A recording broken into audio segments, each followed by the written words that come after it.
This is a look at the entrance with the booster in the background. You can see some of the groundwork they've recently done. They poured concrete to funnel the water off the side of the embankment there. And it goes down the center. Down the center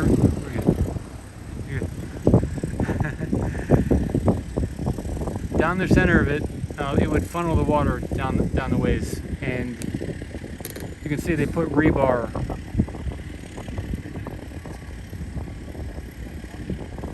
They put rebar under that concrete.